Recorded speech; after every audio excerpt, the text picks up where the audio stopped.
여러분, 이 물건은 임차인 12명 중 대항력을 가진 임차인이 4분이나 있습니다. 이 말만 들으면 대부분의 분들은 아마 바로 뒤로 물러서실 겁니다. 하지만 실전경매연구소는 구조가 안 되는 물건을 투자자분들께 권하지 않습니다. 특히 이 물건은 멤버십 가입자분께서 대전 지역 물건을 요청하셔서 그 요청에 맞춰 특별히 제작한 영상입니다. 감정가 대비 무려 49%까지 하락한 가격, 정말 푼돈으로 건물주가 될 수 있는 구조가 어떻게 만들어졌는지 이 영상 끝까지 함께 하시면 경매의 정석이 무엇인지 분명히 느끼시게 될 겁니다. 그럼 지금부터 이 물건의 기본 정보부터 차분하게 확인해 보겠습니다. 오늘 소개해드릴 물건은 대전광역시 중구 석교동 95-7번지 다가구 주택 경매 물건입니다. 사건 번호는 2024타경 104,024이고 관할 법원은 대전지방법원입니다. 이 물건의 매각기일은 2026년 2월 24일 화요일 오전 10시 대전지방법원에서 진행됩니다. 이 물건의 감정가는 약 11억 9,700만원, 정확히는 11억 9,729만 2천원입니다. 그리고 현재 진행 중인 최저입찰가는 감정가 대비 49% 수준 5억 8,600만원대까지 가격이 내려와 있습니다. 보증금은 최저입찰가의 10%, 약 5,867만원이면 입찰이 가능합니다. 이 물건은 토지와 건물이 함께 매각되는 일괄 매각 물건입니다. 토지 면적은 약 259.8제곱미터, 평수로는 약 78.6평이고 건물 연면적은 약 448.3제곱미터, 평수로는 약 135.8평 규모입니다. 이제 이 물건의 건물 구조와 주변 환경을 차분하게 살펴보겠습니다. 먼저 건물 구조부터 보겠습니다. 이 물건은 지상 4층 규모의 다가구 주택으로 철근 콘크리트 구조의 일부 경량철골 구조가 혼합된 건물입니다. 사용 승인일은 2017년 연식이 오래되지 않아 전반적인 건물 컨디션은 무난한 편에 속합니다. 이 건물의 구조에서 가장 눈에 띄는 특징은 엘리베이터가 설치되어 있다는 점입니다. 다가구 주택임에도 엘리베이터가 설치되어 있어 상층부 거주자들의 생활 편의성이 상당히 높은 구조입니다. 실제 내부 사진을 보셔도 엘리베이터 홀과 복도 공간이 깔끔하게 관리되고 있는 것을 확인하실 수 있습니다. 특히 이 건물은 건축법상 위법 사항이 없다는 것입니다. 층별 구조를 보면 1층은 주거 세대가 아닌 계단실과 주차 공간으로 사용 중입니다. 차량은 옥내에 6대, 5개 2대 주차를 할 수 있다고 건축물 대장에 나와 있으나 이보다는 더 주차할 공간이 될 것 같습니다. 무엇보다 건물을 지은 사람의 넉넉한 마음이 엿보이는 넓은 로비가 참 마음에 듭니다. 2층과 3층은 같은 구조로 다가구 주택 3가구로 구성되어 있습니다. 4층은 다가구 주택 2가구로 구성되어 있습니다.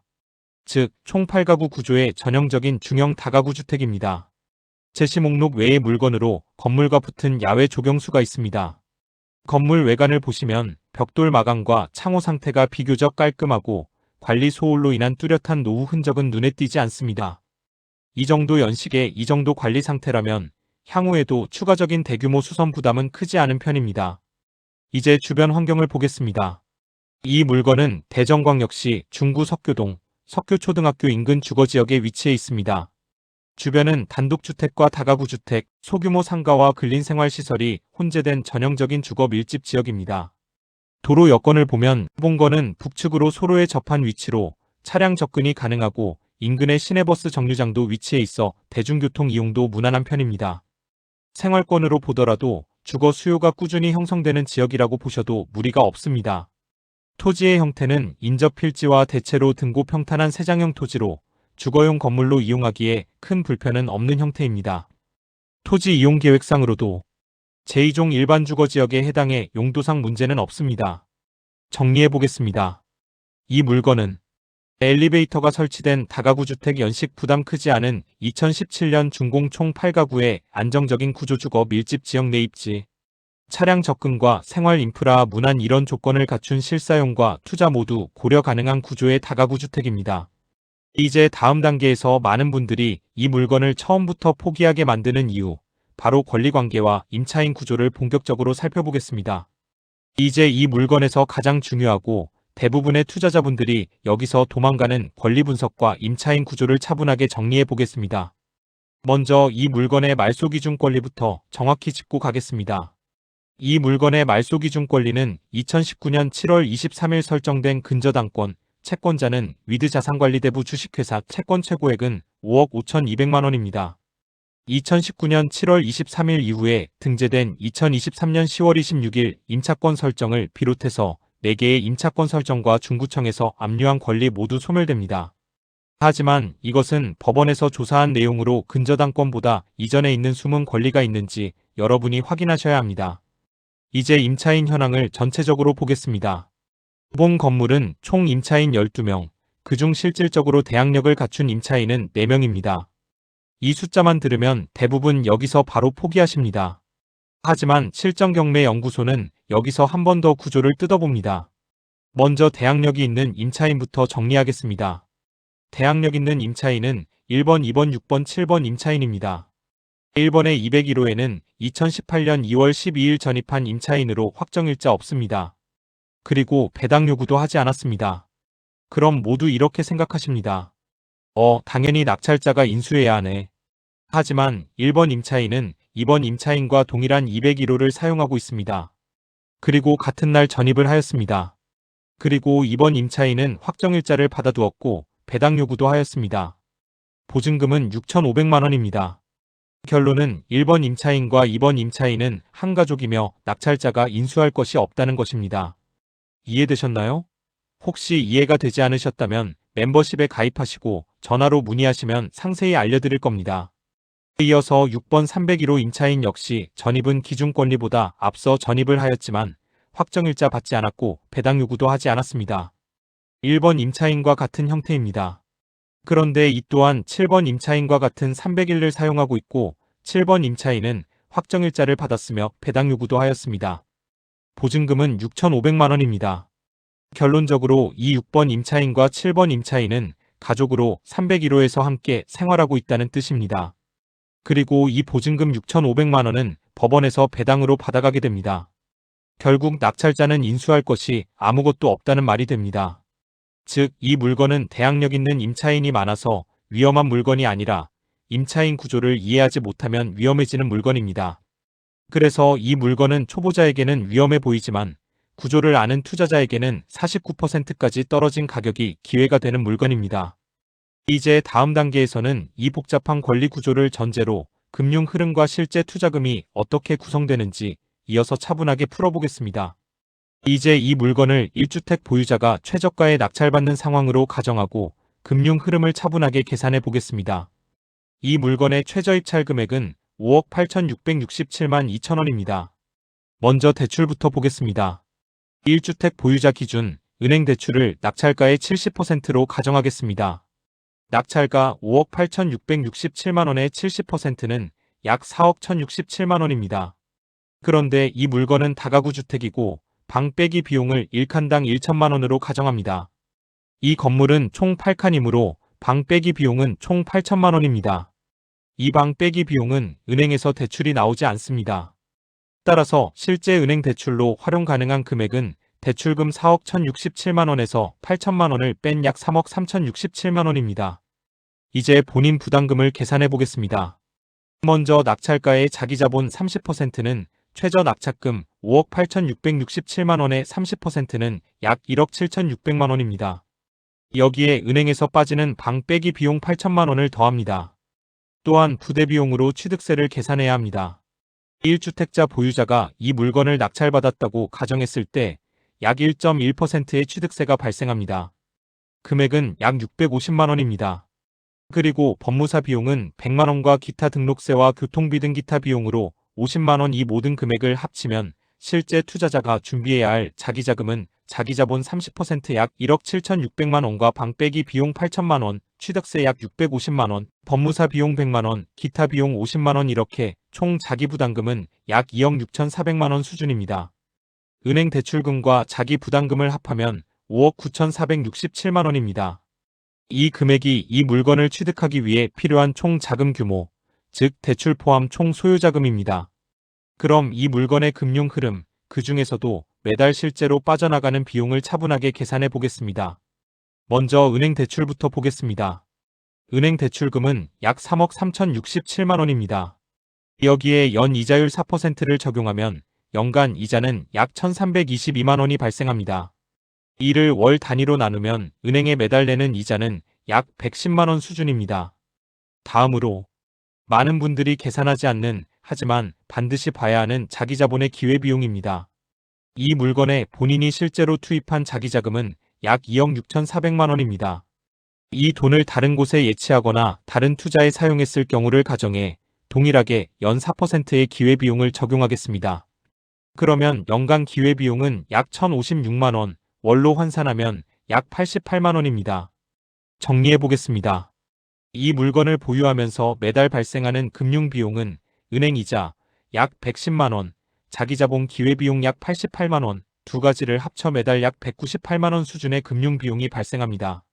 이제 이 물건의 진짜 힘, 바로 보증금을 활용한 금융 흐름을 차분하게 정리해 보겠습니다.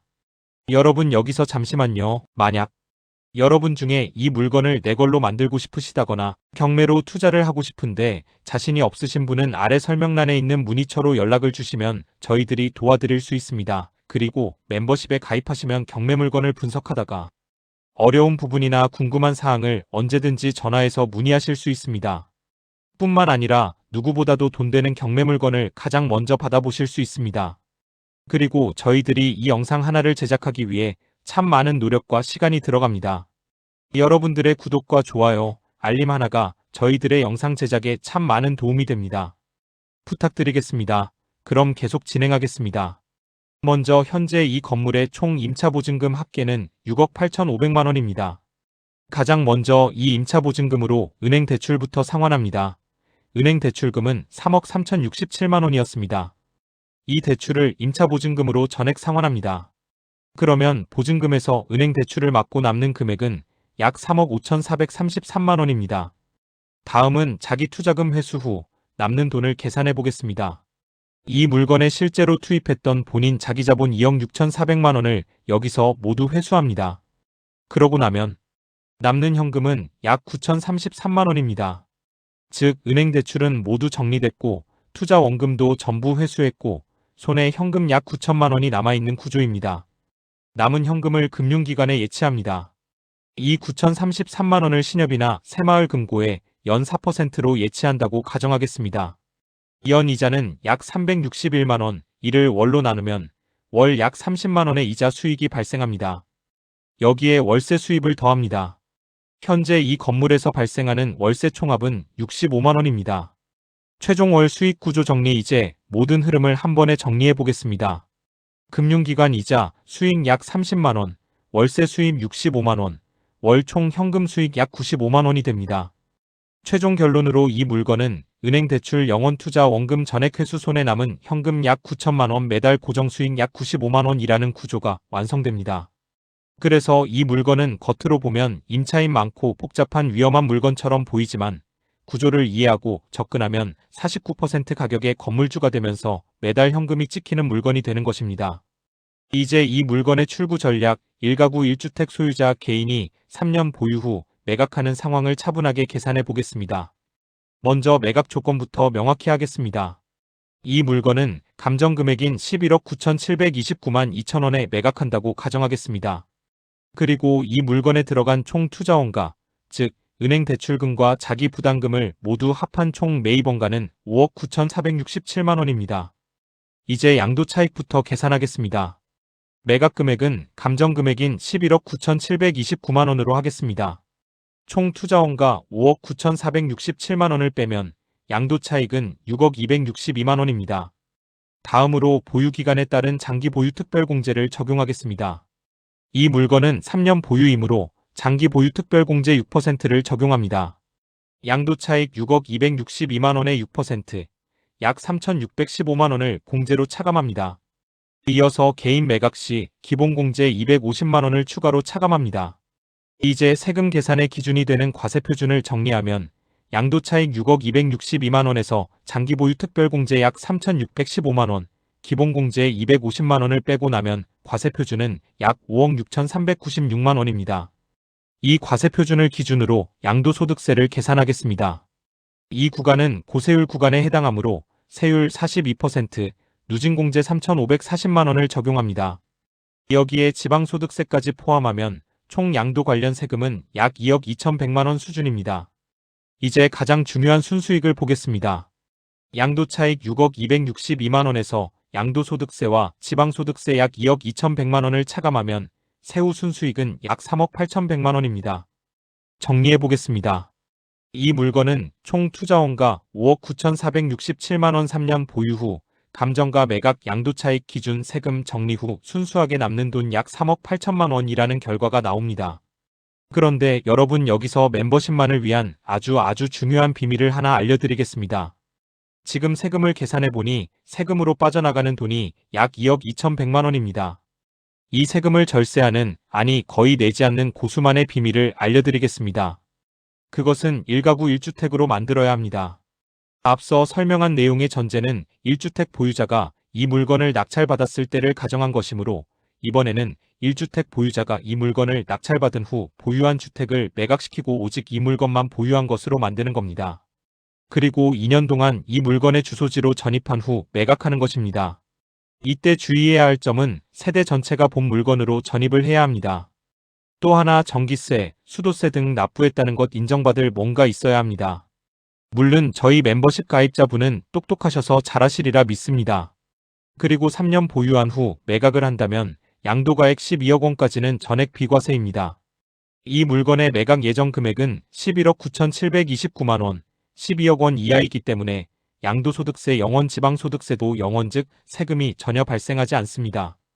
실거주를 하지 않았을 때와의 차이, 앞서 실거주를 하지 않았을 경우에는 양도차익 6억 262만 원에 양도세 및 지방세 합계 약 2억 2천만 원, 세후 순수익 약 3억 8천만 원, 이 구조였습니다.